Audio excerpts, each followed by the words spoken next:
Dengi temalimku Israel kawan,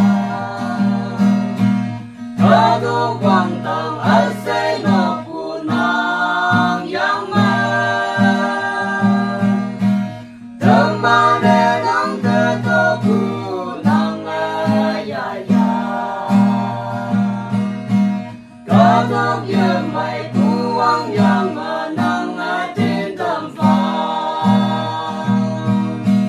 Nhâm nhâm sẽ bố mong cho rồi giờ mày học phù hi ba. Tên nhi phù chú hai hoa na. Ai hao nô phong phây anh ngào giờ y học bữa nong đi phù phây ha.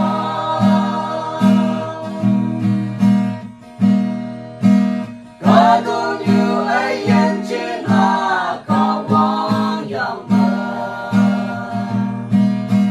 Nắng mong chẳng hòa lên ngô phù hi ba mơ an.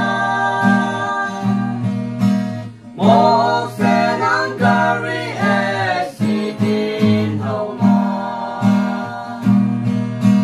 Đâu đi quang bằng chính nè cả tục ở kiếm em đèn la.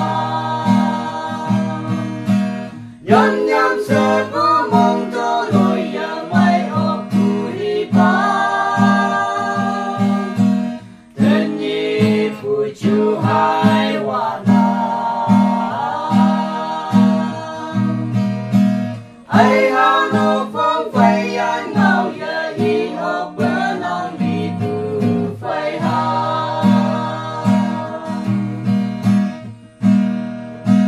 Có đông như si mây yêu mà phù mang chim nè. Có đông ngọc trình xin anh nghe là nàng chim nè. Xin anh nhìn nó ăn yang ngờ đi phù hi ba. Mẹ nàng chim nè quang tăng ăn chim mô nó quen ya phật. Nhâm nhâm sẽ có mong cho rồi giờ mày học phù hi ba. Tên nhi phù chú hai hoa na. Ai hao nô phong phây anh ngào giờ y học bữa nong đi phù phây ha.